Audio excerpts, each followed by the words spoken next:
Hello every one, welcome back two commerce learner. ഈ വീഡിയോയിൽ accountancy exam എഴുതാൻ പോകുന്ന കുട്ടികൾ നിർബന്ധമായിട്ടും അറിഞ്ഞിരിക്കേണ്ട കുറച്ച് ടിപ്സും ട്രിക്സും ഒക്കെയാണ് പറയുന്നത്. ഇത് നിങ്ങൾ ഫോളോ ചെയ്യുകയാണെങ്കിൽ നിങ്ങൾക്ക് നല്ലപോലെ സ്കോർ ചെയ്യാനായിട്ട് പറ്റും. ഈ വീഡിയോ ലാസ്റ്റ് വരെ കാണുകയാണെങ്കിൽ നിങ്ങൾക്ക് ഇതിനൊരു അഡീഷണൽ ഒരു ബോണസ് കാര്യം കൂടി ഞാൻ പറയുന്നുണ്ട്. ഓക്കെ, യെസ്, നോക്കാം. 1 വേർഡ്സ് പഠിക്കണം. ഓക്കെ, 1 വേർഡ്സ് എന്ന് പറയുമ്പോൾ എല്ലാം തിയറി തന്നെയായിരിക്കും വരാം. 1 വേർഡായിട്ട് തിയറി ആയിരിക്കും വരാം. ഓക്കെ, അപ്പോൾ ഈ 1 വേർഡ്സ് പഠിച്ചു കഴിഞ്ഞിട്ടുണ്ടെങ്കിൽ എന്താ ഗുണം എന്ന് വെച്ചാൽ നിങ്ങൾക്ക് കുറേ കാര്യങ്ങൾ ആദ്യമേ കറക്റ്റാക്കി കഴിഞ്ഞാൽ നല്ല കോൺഫിഡൻസ് കിട്ടും. ആ ഒരു കോൺഫിഡൻസ് സിമ്പിളായിട്ട് തിയറി 1 വേർഡ്സിൽ നിന്ന് ഗെയിൻ ചെയ്യാൻ പറ്റും. പ്രോബ്ലംസിനെ പറ്റി നിങ്ങൾ കോൺഫിഡൻസ് ഏതൊരു ലെവൽ ഉണ്ടെന്നുള്ളത് നിങ്ങൾക്കറിയാം. പക്ഷെ തിയറി പഠിച്ചിട്ട് പോയി കഴിഞ്ഞാൽ, തിയറി 1 വേർഡ്സ് പഠിച്ചിട്ട് പോയി കഴിഞ്ഞാൽ ആദ്യത്തെ ആ ഒരു സെക്ഷൻ നിങ്ങൾക്ക് സ്കോർ ചെയ്യാൻ പറ്റിക്കഴിഞ്ഞാൽ ഒന്ന് ആലോചിച്ച് നോക്കിയേ. 8 എണ്ണം സ്കോർ ചെയ്ത് കഴിഞ്ഞിട്ടുണ്ടെങ്കിൽ 8 മാർക്സ് അവിടെ കിട്ടാണ്, ഫസ്റ്റ് തന്നെ കിട്ടാണ്. അത് നല്ലൊരു കാര്യമാണ്, അത് ഓർക്കാം. നെക്സ്റ്റ് വൺ ശ്രദ്ധിക്കേണ്ട കാര്യം, 2 മാർക്സിന് തിയറിയും ചോദിക്കാറുണ്ട്, പ്രോബ്ലംസും ചോദിക്കാറുണ്ട്.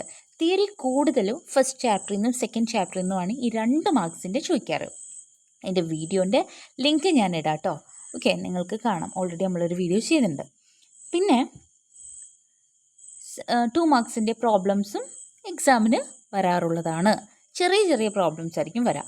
ഈ തിയറിയുടെ കാര്യം നിങ്ങൾ ശ്രദ്ധിക്കുക. 2 മാർക്സിൻ്റെ തിയറിയിൽ ജസ്റ്റ് 1-2 പോയിൻറ്റ്സ് എഴുതിയാൽ മതിയാവും. 2 പോയിൻറ്റ്സ്, 1-2 എന്ന് പറയുമ്പോൾ 2 പോയിൻറ്റ്സ് എഴുതണം. ബേസിക് ടേംസ് ഓഫ് അക്കൗണ്ടിങ് ഒക്കെ അതിൽ വരാൻ ചാൻസ് ഉള്ളൊരു ക്വസ്റ്റ്യൻ തന്നെയാണ്. പ്രോബ്ലംസ് ആയിട്ടാണെങ്കിലോ ഗ്രോസ് പ്രോഫിറ്റ്, അഡ്ജസ്റ്റിംഗ് എൻട്രീസ്, അതായത് ജേർണൽ എൻട്രീസ് ഫില്ല് ചെയ്യാൻ പറഞ്ഞിട്ട് ബ്ലാങ്കായിട്ട് സ്പേസ് കൊടുക്കും, നിങ്ങൾ ഫില്ല് ചെയ്യണം. അങ്ങനെ ഉള്ള ക്വസ്റ്റ്യൻസ് ഒക്കെയാണ് 2 മാർക്സിൻ്റെയിൽ വരാം. പിന്നെ ഇനി നോക്കേണ്ടത് 3 മാർക്സ്. 3 മാർക്സിനാണ് നമ്മുടെ അക്കൗണ്ടിങ് ഇക്വേഷൻ ചോദിക്കുക. അത് ഈസിയാണ് അക്കൗണ്ടിങ് ഇക്വേഷൻ, അതെല്ലാവരും പഠിക്കുക. പർച്ചേസ് ഡേ ബുക്കിൻ്റെ ക്വസ്റ്റ്യൻ അതും 3 മാർക്സിന് ചോദിക്കാറുണ്ട്. സെയിൽസ് ഡേ ബുക്കിൻ്റെ ക്വസ്റ്റ്യൻ. തിയറി ആയിട്ട് objectives of preparing trial balance എന്ന ക്വസ്റ്റ്യൻ ചോദിക്കും. ദെൻ മാച്ച് ദ ഫോളോയിങ് ഒക്കെ വരാറുണ്ട്. പിന്നെ ടൈപ്സ് ഓഫ് ഇറേഴ്സ്, അത് തിയറിയും പ്രോബ്ലംസും ചോദിക്കാറുണ്ട്.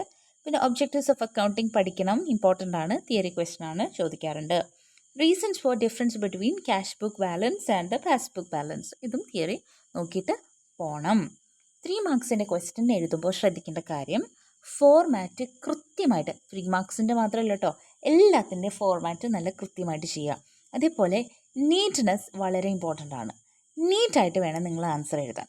ഓക്കെ, വരച്ചൊക്കെ എഴുതുമ്പോൾ എന്താണ്, വരച്ചെഴുതുമ്പോൾ വൃത്തിയായിട്ടിരിക്കണം എന്നുണ്ടെങ്കിൽ എന്ത് വേണം, സ്വന്തമായിട്ട് സ്കെയിലും പെൻസിലും, ഇനിയിപ്പോൾ വരച്ച് കഴിഞ്ഞപ്പോൾ തെറ്റിപ്പോയെങ്കിൽ അത് തെറ്റിത്തിരുത്താൻ മായ്ക്കാൻ വേണ്ടിയിട്ട് ഇറേസറും വേണം. നല്ല ഷാർപ്പൻ ചെയ്ത് നല്ലൊരു പെൻസിൽ, നല്ല ഒരു എന്താ പറയുക, യെസ്, നല്ലതല്ല, സ്കെയിലും പിന്നെ ഇറേസറും ഉണ്ടെങ്കിൽ ഓക്കെയാണ്. നിങ്ങൾ സ്വന്തമായിട്ടത് കൊണ്ടുപോവുകയാണെങ്കിലാണ് നിങ്ങൾക്ക് ഇഷ്ടമുള്ള പോലെ അത് ഉപയോഗിക്കാൻ പറ്റുള്ളൂ. വേറൊരാളുടെ ആണെങ്കിൽ അയാൾ എക്സാം എഴുതിക്കൊണ്ടിരിക്കുന്ന ഒരു പ്രോബ്ലം കഷ്ടപ്പെട്ട് ചെയ്തുകൊണ്ടിരിക്കുന്നതിൻ്റെ ഇടയ്ക്ക് നിങ്ങളൊന്ന് ഇറേസറും പെൻസിലൊക്കെ ചോദിച്ചാൽ അതൊരു പ്രശ്നമായിരിക്കും. അതുകൊണ്ട് തന്നെ കാൽക്കുലേറ്ററിൻ്റെ കാര്യം എസ്പെഷ്യലി മറക്കരുത്. കാൽക്കുലേറ്റർ എന്തായാലും ഉണ്ടാവണം. കാൽക്കുലേറ്റർ ഇല്ലെങ്കിൽ മേടിക്കാം. എക്സാമിന് കയറുന്നേക്കാൾ മുമ്പേ നിങ്ങളുടെ കയ്യിൽ സ്വന്തം കാൽക്കുലേറ്റർ വേണം, അത് മസ്റ്റാണ്. ഓക്കെ, കാൽക്കുലേറ്റർ ഇല്ലെങ്കിൽ മേടിക്കണം. അതിൽ വേറെ ഒരു ഓപ്ഷനും ഇല്ല. കാൽക്കുലേറ്റർ ഇല്ലെങ്കിൽ ഒരു കാൽക്കുലേറ്റർ നിങ്ങൾ മേടിക്കുക, അതൊരിക്കലും ഒരു നഷ്ടമാവില്ല. ഓക്കെ, കാരണം നിങ്ങൾക്ക് ഇനി അത് അടുത്ത എക്സാംസ് ഒക്കെ വന്നില്ലേ, അപ്പോൾ കാൽക്കുലേറ്റർ വേണം. ഇനി നോക്കിയേ, പിന്നെ നമ്മൾ നോക്കേണ്ടത് ഡെബിറ്റ് സൈഡും ക്രെഡിറ്റ് സൈഡിലൊക്കെ DR CR എന്ന് മാർക്ക് ചെയ്യണം, മറക്കരുത്. പിന്നെ അക്കൗണ്ടിൻ്റെ പേരുകളൊക്കെ നമ്മൾ കൊടുക്കണം. ഇത്രയും കാര്യങ്ങൾ വേറെ 3 മാർക്സ് മാത്രമല്ല കേട്ടോ, ഏതൊരു ക്വസ്റ്റ്യൻ്റെ ആൻസർ നമ്മൾ ശ്രദ്ധിക്കേണ്ടതാണ്. 5 മാർക്സിൻ്റെ കാര്യം പറയാം. ജേർണൽ എൻട്രി ചോദിക്കും, ബാങ്ക് റീകൺസിലേഷൻ ചോദിക്കും, depreciation, asset account, purchase day book നമ്മൾ പറഞ്ഞു. 3 മാർക്സിൻ്റെ ചോദിക്കും. അലോങ് വിത്ത് ദാറ്റ് 5 മാർക്സിൻ്റെ പർച്ചേസ് ഡേ ബുക്കും സെയിൽസ് ഡേ ബുക്കും ചോദിക്കാം. Single column cash book, rectification of errors, analytical petty cash book, ഇതെല്ലാനും 5 മാർക്സിന് എക്സ്പെക്ട് ചെയ്യാവുന്ന ക്വസ്റ്റ്യൻസ് ആണ്. ശ്രദ്ധിക്കേണ്ട കാര്യം, കാൽക്കുലേഷൻസ് ചെയ്യുന്നത് എല്ലാനും നിങ്ങളുടെ ആൻസർ ഷീറ്റിൽ തന്നെ വൃത്തിയായിട്ട് ചെയ്യുകയാണെങ്കിൽ അത് നിങ്ങൾക്ക് ആൻസർ കിട്ടിയത് ഇങ്ങനെയാണെന്നുള്ളത് അവർക്ക് അവിടെ വിസിബിളാണ്. അത് തന്നെ നിങ്ങൾക്ക് സ്കോർ ചെയ്യാനുള്ള അഡീഷണൽ പോയിൻ്റാണ്.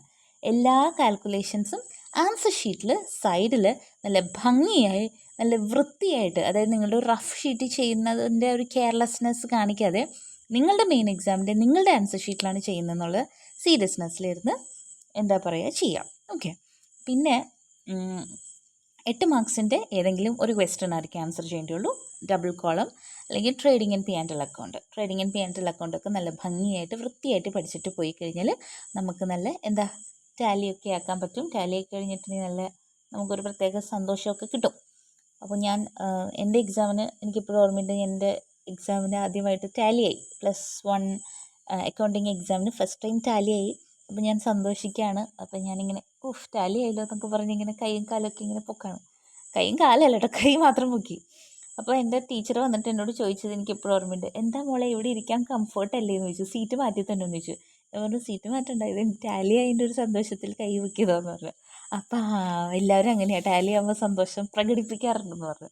യെസ്, അപ്പം നിങ്ങൾക്കും നാളെ ടാലി ആവട്ടെ, ഞാനത് വിഷ് ചെയ്യാണ്. ഞാൻ ചുമ്മാ ഇങ്ങനെ പറഞ്ഞെന്നുള്ളൂ കേട്ടോ. ഞാൻ ഇടയ്ക്ക് എൻ്റെ എക്സ്പീരിയൻസ് പറയാറുണ്ട് പഠിപ്പിക്കുമ്പോൾ, അങ്ങനെ പറഞ്ഞത് ആ ഫ്ലോയിൽ അങ്ങോട്ട് പറഞ്ഞു പോയതാണ്. ഇനി നോക്കാം. നമ്മൾ പിന്നെ ഒരു കാര്യം എന്ന് പറഞ്ഞാൽ, നമ്മളിപ്പോൾ പ്രോബ്ലം ചെയ്യുമ്പോൾ ട്രയൽ ബാലൻസിൻ്റെ ആ ഒരു നമ്മുടെ എന്താ പറയുക ഡെബിറ്റ് സൈഡും ക്രെഡിറ്റ് സൈഡും കാൽക്കുലേറ്റ് ചെയ്ത് നോക്കണം ആദ്യം. അത് ടാലി അല്ലേന്ന്. അത് ടാലി ആണെങ്കിലാണ് നമുക്ക് ആൻസർ ചെയ്യുമ്പോൾ ശരിയാവുള്ളൂ. അത് നിങ്ങൾ ജസ്റ്റ് ഒന്ന് കാൽക്കുലേറ്ററിൽ വേഗം ഒന്ന് കൂട്ടി നോക്കിയാൽ മതി, അത് കറക്റ്റാണോ. അത് തെറ്റുണ്ടെങ്കിൽ നമ്മൾ രക്ഷപ്പെട്ടു, നമ്മൾ കഷ്ടപ്പെട്ട് ചെയ്ത് ശരിയാവില്ല. കാരണം എന്താ, അത് ഓൾറെഡി ക്വസ്റ്റ്യൻ തെറ്റാണ്. അതൊന്നും അത്ര നമുക്ക് ഭാഗ്യം ഉണ്ടെന്നൊന്നും ഞാൻ പറയുന്നില്ല. ബട്ട് എങ്ങാനും ഒരു ബിരിയാണി കിട്ടിയാലോ എന്നുള്ളതുകൊണ്ട് പറഞ്ഞു എന്നുള്ളൂ. ഓക്കെ. ഇനി നിങ്ങൾക്ക് കാത്തിരുന്ന ഒരു ബോണസ് പോയിന്റ് പറഞ്ഞുതരാം. അതായത് ബോണസ് ടിപ്പ്. നമ്മളെല്ലാവരും ചെയ്യുന്നൊരു കാര്യമാണ്. നമ്മളിപ്പോൾ ഒരു ആൻസർ എഴുതി കഴിഞ്ഞപ്പോൾ മനസ്സിലായി തെറ്റിയിട്ടുണ്ടെന്ന്. അപ്പോൾ തന്നെ നമ്മൾ എന്ത് ചെയ്തു, അപ്പോൾ തന്നെ അത് വെട്ടി അടുത്തത് എഴുതും. നമ്മൾ ആ ഒരു കാര്യം ചെയ്യരുത്. അതായത് നിങ്ങളൊരു ആൻസർ എഴുതി തെറ്റിയെന്ന് മനസ്സിലാക്കുമ്പോൾ തന്നെ ആ ഒരു മൊമെൻറ്റിൽ എന്താ പറയുക പെട്ടെന്നുള്ള ഒരു ഇതിൽ വെട്ടി അത് കളയരുത്. നിങ്ങൾ അടുത്ത ആൻസർ, നിങ്ങൾക്ക് ടൈം ഉണ്ടെങ്കിൽ നിങ്ങൾ അടുത്ത ആൻസർ എഴുതാം. അടുത്ത ആൻസർ എഴുതി അത് കംപ്ലീറ്റ് ആയെന്നാണെങ്കിൽ നമ്മൾക്കിതേ ആദ്യത്തെ തെറ്റ് ആൻസർ കട്ട് ചെയ്ത് കളയാം. അല്ലാണ്ട് നിങ്ങൾ ഈ വലിയ പ്രോബ്ലംസ് ഒക്കെ ചെയ്തിട്ട് നിങ്ങൾ ആ ലാസ്റ്റ് ആ ഒരു ഇച്ചിരി സമയത്തിലായിരിക്കും ഇതൊക്കെ ചെയ്യാൻ പോണേ. ആ സമയത്ത് നിങ്ങൾ ഓൾറെഡി എഴുതി വെച്ചത് ഒറ്റ വെട്ട് ഫുൾ അങ്ങോട്ട് വെട്ടിക്കഴിഞ്ഞിട്ട് മറ്റേത് നിങ്ങൾക്ക് എഴുതാൻ ടൈം കിട്ടിയില്ല എന്നാണെങ്കിൽ, മറ്റേത് കംപ്ലീറ്റ് ആക്കാൻ ടൈം കിട്ടിയില്ല എന്നാണെങ്കിൽ നിങ്ങളുടെ ഈ ആൻസറും പോവും, ആ ആൻസറും പോവും.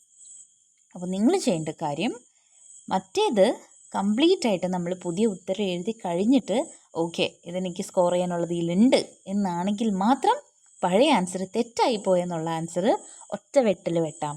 അതല്ലാന്നുണ്ടെങ്കിൽ നിങ്ങളൊരു 8 മാർക്കിൻ്റെ കാര്യങ്ങളൊക്കെ ഡീറ്റെയിൽ ആയിട്ട് ചെയ്തു. ഇതൊക്കെ റെയറായിട്ട് കേട്ടോ, നമുക്ക് എങ്ങാനും നമുക്ക് സംഭവിക്കില്ലേ, റെയറായിട്ട് നമുക്ക് സംഭവിക്കാണ്ടോ തെറ്റിയാലോ എന്നൊരു ഇത് വരാറുണ്ട്. തെറ്റിക്കഴിഞ്ഞാലും നിങ്ങൾ വറീഡ് ആവരുത്, പേടിക്കരുത്. നമുക്ക് അടുത്തതുപോലെ ചെയ്യാം, സെറ്റാക്കി അപ്പുറത്ത് ചെയ്യാം. പക്ഷേ ഇത് വെട്ടി ഉള്ളത് കളയരുത് കേട്ടോ. അത് നിങ്ങൾക്ക് ഏത് ആൻസർ എഴുതുമ്പോഴും അതെ, നിങ്ങൾ ഈ ഒരു കാര്യം ശ്രദ്ധിക്കുക. ഓക്കെ. ഇനിയും ഇത്രയും കാര്യങ്ങളൊക്കെയാണ് നിങ്ങൾക്ക് എക്സാമിന് പോകുമ്പോൾ ശ്രദ്ധിക്കേണ്ടത്. Okay. Thank you for watching.